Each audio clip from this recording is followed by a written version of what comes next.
Menikahi Hot Om. Bab 105. Hati-hati, Mbak. Iya, Mas, makasih. Setelahnya, motor itu bergerak perlahan meninggalkan pekarangan rumah. Lalu melaju membelah jalanan malam yang terasa lebih dingin sebab jam sudah menunjukkan pukul 11 malam. Namun saat beberapa meter motor itu bergerak menjauhi rumah, Abi menghentikan motornya. "Kenapa berhenti, Mas?" tanya Widya mulai panik. "Sebentar, Mbak." Abi kemudian membuka jaket hitam tebalnya dan memberikan pada Widya. "Saya lihat Mbak dari tadi meluk badan sendiri. Cuacanya emang dingin. Bagusnya Mbak pakai jaket saya aja biar nggak malah sakit nanti." Widya langsung menolak. Ia merasa tidak enak. "Nggak usah, Mas. Nggak apa-apa. Saya kan di belakang. Mas Abi di depan. Mas lebih membutuhkan jaket itu." Abi tidak menyerah. "Selama perjalanan ini, Mbak adalah tanggung jawab saya. Nanti saya harus bilang apa ke Mama sama dua eyang kita kalau tiba-tiba Mbak demam? Ayo, pakai aja. Nggak usah khawatirin saya. Kulit saya ini ada cap badaknya. Bisa tahan dingin." Widya terkekeh mendengar kalimat terakhir Abi. Mau tidak mau dia menerima jaket itu lalu memakaikannya di tubuhnya sendiri. Terasa lebih baik dari yang tadi. Karena nyatanya ia memang alergi dingin. "Makasih, ya, Mas." "Sama-sama, Mbak." Perjalanan itu pun dimulai kembali. Sampai beberapa menit berlalu, sampailah mereka di depan pagar besar yang juga menjulang tinggi. "Udah sampai, Mbak," ucap Abi berhenti di dekat pos satpam rumah keluarga suaminya. Widya pun turun dari motor besar itu dan tangan Abi dengan sigap memegangi tangan Widya sebab motor besar itu begitu tinggi. "Makasih banyak, ya Mas. Udah anterin saya sampai rumah." "Sama-sama, Mbak. Kapan-kapan main ke rumah lagi. Nanti saya masakin gurami santan." Widya terkekeh.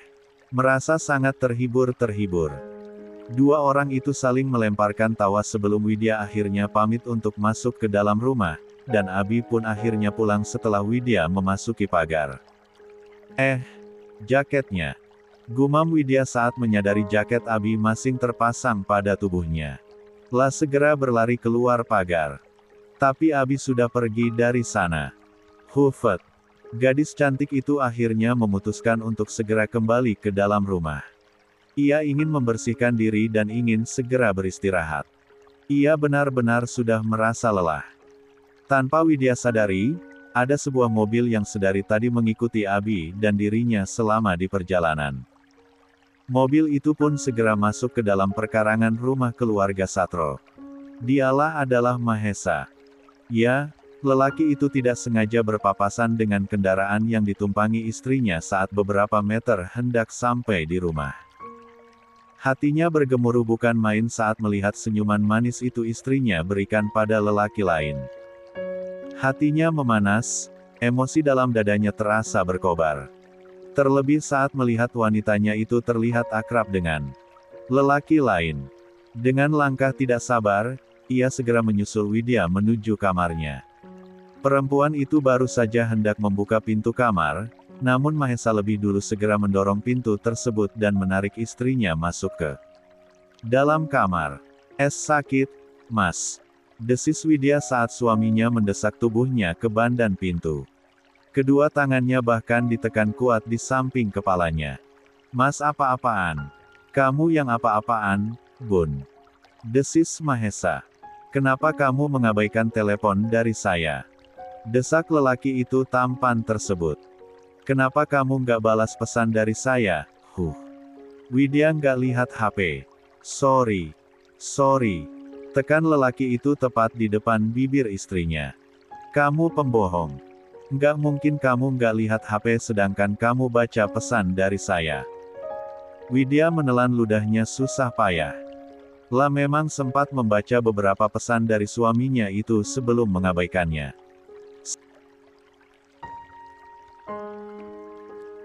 Sejenak, Mahesa memindai penampilan istrinya yang tampak berbeda.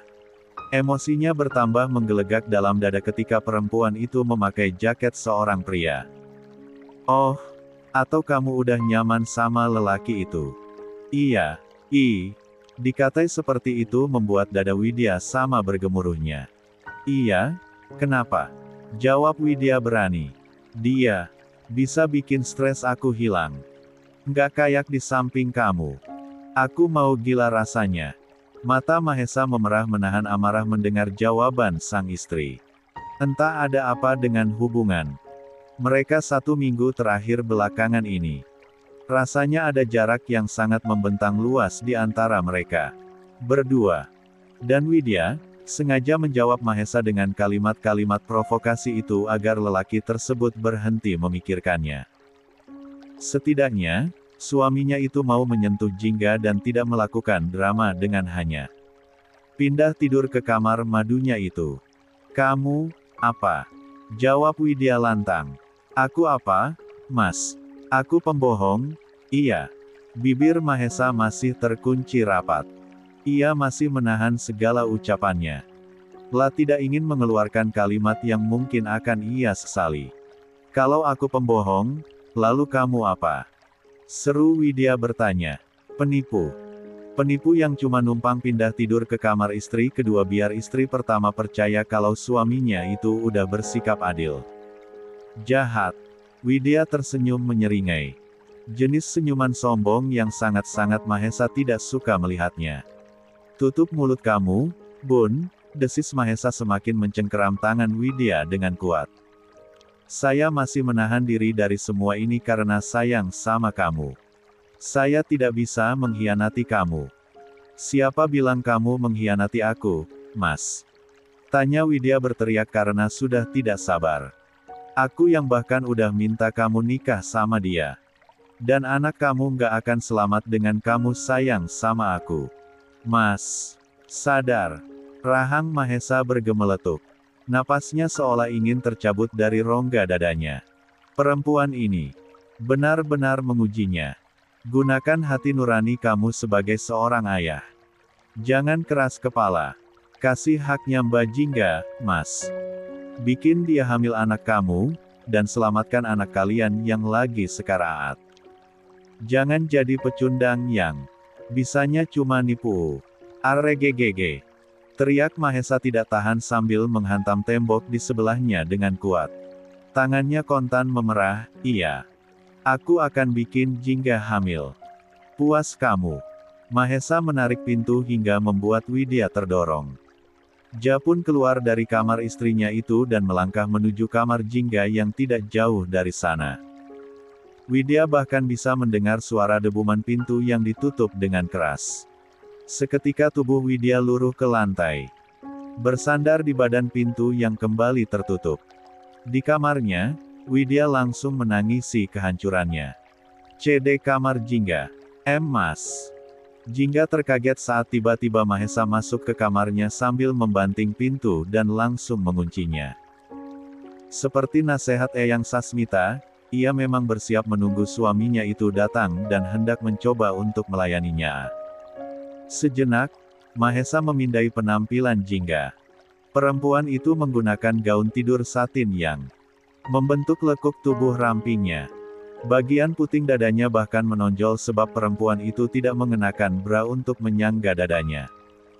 Bokongnya yang sintal juga membentuk indah bagaikan pahatan gitar Spanyol yang melekuk sempurna.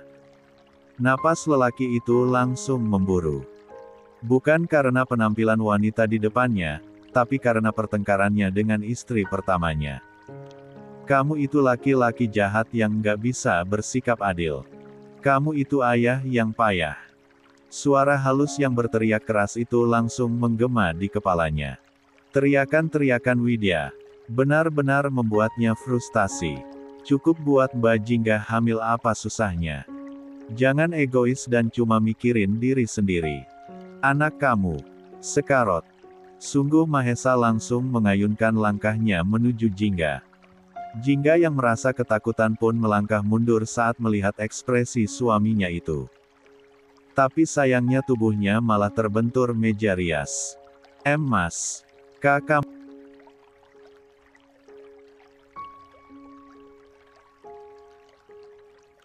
Mas, kamu hamil. Mahesa begitu saja meraih tubuh ramping itu dengan tangannya. Mendaratkan bibirnya pada bibir Jingga dan membuat istri keduanya itu kembali menelan kata-katanya. Mas. Desah Jingga dengan napas yang terengah-engah. Kamu. Mahesa tidak menjawab pertanyaan wanita yang benar-benar terkejut oleh tindakannya. Kembali melumat bibir merah menyala itu dan merobek gaun satin itu dengan mudahnya. Setelahnya, ia gendong tubuh ramping ibu dari anak pertamanya itu ala koala, sebelum kemudian melemparkannya di atas tempat tidur dan ia pun melucuti pakaiannya tanpa menyisakan apapun. Panen mangga pun berlangsung. Kita berikan Cila adik, ucap Mahesa dingin. Saya ingin anak saya selamat dan hidup lebih lama. Entah kenapa ada perasaan yang membuncah dalam dadanya. Ada perasaan bahagia yang terselip di sana. Air matanya pun menetes haru, kepalanya kemudian mengangguk menyetujui ucapan suaminya. Lakukan, Mas. Lakukan seperti yang kamu mau. 10 menit kemudian, Mahesa kembali menyirami ladang dan menyemai bibit mangga harum manis. Tubuhnya bergetar hebat untuk beberapa saat. Sebelum kemudian ambruk di atas tubuh istri keduanya tersebut. Pagi-pagi sekali Jingga bangun lebih awal. Tidak seperti biasanya yang ia bangun dalam kehampaan, kini ia terbangun di pelukan suaminya. Lelaki itu langsung terlelap tadi malam setelah percintaan panjang yang mereka lakukan. Ia pun tidak menyia-nyiakan kesempatan. Dalam kondisi masih saling telanjang mereka ia ikut masuk ke dalam selimut yang ditarik oleh suaminya untuk menutupi sebagian tubuhnya. Lelaki itu tidak menolak, atau, bisa dikatakan dia tidak peduli. Perasaan bahagian kini bahkan masih mewidiacah dalam dirinya. Bibirnya tidak bisa menahan senyuman sebab ia benar-benar bahagia. Walau terlihat kemarahan dalam diri lelaki itu, tetap saja ia memperlakukannya lembut saat ia merintih sakit.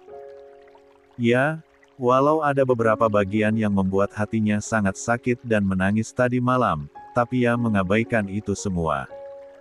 Yang terpenting saat ini adalah, Mahesa kembali menjadi miliknya seutuhnya walau hanya 1 malam. Aku masih benar-benar sayang mencintaimu, Mas, gumam perempuan itu sangat pelan sambil mengusap wajah sang suami yang tampan. La bersandar dengan nyaman di dada liat yang masih terukir sebuah tato tersebut. Semoga yang kita upayakan tadi malam langsung membuahkan hasil. Dan semoga setelah ini kamu bisa mandang aku sebagai istrimu lagi. Turun dari tempat tidur, Jingga berniat untuk membersihkan dirinya dari sisa-sisa kegiatan tadi malam agar tubuhnya merasa lebih segar. Beberapa lama ia berendam di dalam kamar mandi dan membuat raganya semerbak wangi. Setelahnya, ia pun keluar dari dengan batrobe yang melilit tubuhnya yang langsing. Kembali bibirnya tersenyum. Lelaki itu ternyata masih lelap dalam tidurnya. Fa pun berniat untuk membangunkannya sebab pagi-pagi mereka harus ke rumah sakit menggantikan Anggi yang ada keperluan mendesak. Mas, bisik Jingga pelan sambil mengusap wajah lelaki tersebut. Namun dia tidak bergeming sama sekali. Ia pun mencoba beberapa kali berbisik di samping telinga suaminya itu sampai akhirnya ada pergerakan kecil sebagai tanda ayah dari anaknya itu merespon. Bangun, Mas. Kita harus ke rumah sakit pagi-pagi. Mahesa, pandangan lelaki itu masih buram. Otaknya terlalu penuh dengan sosok Widya yang selalu mengganggu pikirannya. Sayang, ucap lelaki itu menarik tubuh Jingga dalam pelukannya. Dalam bayangannya saat ini ia memeluk sosok Widya yang benar-benar ia rindukan. Matanya pun kembali terpejam menikmati aroma yang benar-benar mirip dengan istri pertamanya itu. Jingga tidak menyia-nyiakan kesempatan. Ia pun mengecupi batang leher lelaki itu dan meninggalkan sebuah tanda di sana. Nasihat dari Eyang Sasmita agar ia dapat melayani suaminya dengan baik kembali. Menggema dalam otaknya. Tujuannya tentu tidak jain adalah agar dirinya cepat hamil sebab mereka berpacu dengan waktu.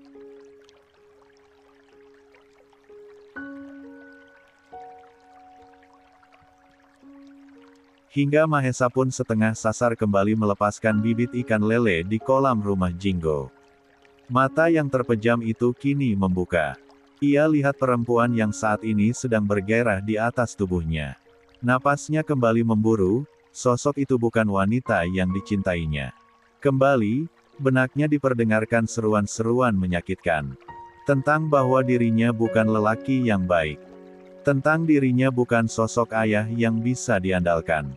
Tentang dirinya adalah pecundang. Bagaimana emosi itu kembali menggelegak dalam dadanya, ia membawa dirinya duduk dan merubah posisi. Jingga kini berada di bawahnya. Ila yang memiliki ego bahwa dirinya bukan pecundang langsung kembali memacu tubuh Jingga hingga perempuan itu kembali merintih dan mengerang tidak karuan. Pagi itu, Jingga dan Mahesa akhirnya kembali melakukan aktivitas suami istri sampai membuat semua orang menunggu mereka di meja makan. 7. Kamu yakin udah ketuk pintunya, Mbok? Tanya Eyang Sasmita pada Mbok Sumi yang sedang meletakkan beberapa menu lainnya di atas meja. Sudah, Nyonya. Beberapa kali saya mengetuk pintu kamar Non Jingga, tapi belum keluar juga. Mungkin kecapean kali, Nyah. Tapi nggak biasanya Jingga sama Mahesa bangun sesiang ini loh, Mbok, ucap Mama Indah menimpali. Mahesa biasanya subuh juga sudah bangun. Jingga juga nggak jauh beda, dia pasti bantu-bantu Mbok, kan di dapur bareng Widya. Mbok Sumi pun kebingungan. Ia yakin sudah mengetuk pintu kamar itu lebih kuat dari yang biasa. Tapi Mbok udah ketuk pintu lumayan kuat, loh, Nyah. Apa coba Mbok bangunin lagi? Boleh. Bangunin lagi, ya, Mbok. Si Anggi udah nelepon dari tadi. Suaminya minta jemput di bandara. Nanti takutnya malah kesiangan. Tolong, ya Mbok, ucap Mama Indah lembut. Iya, Nyah. Mbok langsung panggilkan sekarang. Mbok Sumi pun berbalik. Mulai melangkah menuju kamar Jingga. Namun baru saja kakinya hendak berayun, dua sosok yang sudah ditunggu semua orang itu tampak menuruni anak tangga. Loh, itu Non Jingga dan Mahesanya sudah datang, Nyah. Semua orang pun membawa pandangannya ke arah dua orang yang mulai melangkah ke meja makan. Mereka pun duduk bersisian menempati bangku kosong yang masih tersisa. Oh walah, Nduk. Kamu itu loh, kok ya bangun kesiangan begini? Anggi kan udah pesen tadi malam agar kalian jangan sampai telat ke rumah sakit. Kok malah sampai kesiangan begini? Eyang Sasmita di sana yang berbicara. Maaf, Yang, ucap Jingga tidak enak. Ini kami akan langsung ke rumah sakit setelah ini. Sarapan yang banyak, Jingga, ucap Mama Indah menyela. Kesehatan juga harus dijaga. Iya, Ma. Sejenak ia pandangi penampilan Jingga dan Mahesa. Jelas sudah apa yang telah terjadi. Oh walah. Abis ritual ternyata. Sampai kesiangan begini, ucap Eyang Sasmita melebih-lebihkan. Ia sengaja memberikan penekanan pada kalimatnya agar Widya yang duduk berseberangan dengan Mahesa dapat melihat dengan jelas bagaimana suaminya itu telah benar-benar mendua. Tahu gitu tadi Eyang nggak suruh Mbok Sumi bangunin. Malah jadi ganggu, kan? Rahmita juga bisa ke rumah sakit lebih dulu. Jingga menunduk. Ia bahkan tidak enak membahas hal ranjang seperti ini di meja makan. Terlebih ada hati yang harus mereka jaga, Widya. Besok-besok, kita nggak boleh ganggu Jingga sama Mahesa pagi-pagi, ndah. Bisa keburu-buru aktivitas mereka kalau pintunya digedorin sama kita. Mama Indah hanya mengulas senyuman tipisnya. Ia masih memandang perasaan menantunya yang lain. Widya, perempuan itu kontan kehilangan selera makannya. Ia bisa melihat dengan jelas jejak-jejak adegan dewasa di tubuh suaminya. Rambut yang sama-sama basah, juga leher suaminya yang terdapat bekas keunguan. Tidak hanya suaminya, bahkan di leher Jingga lebih banyak tertinggal tanda di sana.